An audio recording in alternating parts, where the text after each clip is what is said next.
ที่คงเขตการเมืองแขวงจำปาสักประกาศถาวันสำคัญต่างๆของพรรคของศาสตร์และของสากล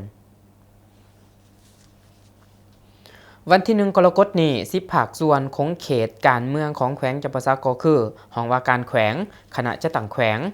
คณะกวดกาภาครัฐแขวงคณะโฆษณาอบรมแขวงแนวราวสังสาสตร์แขวงภายในแขวงและสหพันธ์นักรบเก่าแขวงชาวหนุ่มแขวงสหพันธ์กรรมบาลแขวงและสหพันธ์แม่หญิงแขวงได้เสื่อมซึมเอกสารสำคัญต่างๆของสากลของศาสตร์และของพรรครวมมี7เอกสารก็คือเอกสารวันผ่าวงปิดล้อมกองพันที่2วิลส้นธงไหหินเสียงขวางครบรอบ66ปีก็คือวันที่18พฤษภาคมปี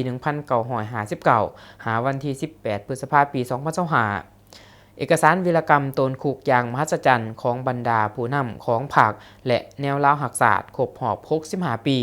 ก็คือวันที่24พฤษภาคมปี1960หาวันที่24พฤษภาคมปี2025เอกสารวันเกิดทานกากหมากครบรอบ207ปีก็คือวันที่5พฤษภาคมปี1818หาวันที่5พฤษภาคมปี2025เอกสารวันไส้สนะเดียนเบียนฟูครบรอบ71ปีก็คือวันที่7พฤษภาคมปี1954หาวันที่7พฤษภาคมปี2025เอกสารวันไส้สนะสหภาพโซเวียตเหนือฟาสซิสต์เยอรมันในสงครามโลกครั้งที่2ครบรอบ80ปีก็คือวันที่9พฤษภาคมปี1945จนถึงวันที่19พฤษภาคมปี2025เอกสารวันเกิดประธานโฮจิมินห์ครบรอบ135ปีก็คือวันที่19พฤษภาคมปี1890หาวันที่19พฤษภาคมปี2025และเอกสารวันเกิดทานเจเกวาราครบรอบ97ปีก็คือวันที่14มิถุนายนปี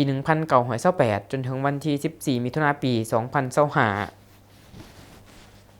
พิธีปาฐกถาครั้งนี้จัดขึ้นอยู่ห้องประชุม406ห้องว่าการแขวงโดยการเข้าและผัดเปลี่ยนกันบรรยายเอกสารของทานสุปนีศิริปุญโญคณะประจำพรรคแขวงหัวหน้าคณะโฆษณาอบรมแขวงท่านบัวสอนวงหาจักรเลขาหน่วยพรรคห้องหัวหน้าคณะโฆษณาอบรมแขวงท่านบุญปันมหาราชห้องหัวหน้าคณะโฆษณาอบรมแขวงมีการนำสมาชิกพรรคพนักงานรัฐกรใน10ภาคส่วนของเขตการเมืองเข้าร่วมจุดประสงค์ก็เพื่อเฮ็ดให้พนักงานการนำลักแรงสมาชิกพรรคพนักงานรัฐกรภายใน10ภาคส่วนของเขตการเมืองของแขวงมีความหับหูเข้าใจถึงเนื้อในความหมายความสำคัญของ7เอกสารเพื่อนำไปหมุนใส่เขาในการปฏิบัติหน้าที่เวียกงานที่ตนรับผิดชอบให้มีผลสำเร็จตามระดับขาดหมายที่วางไว้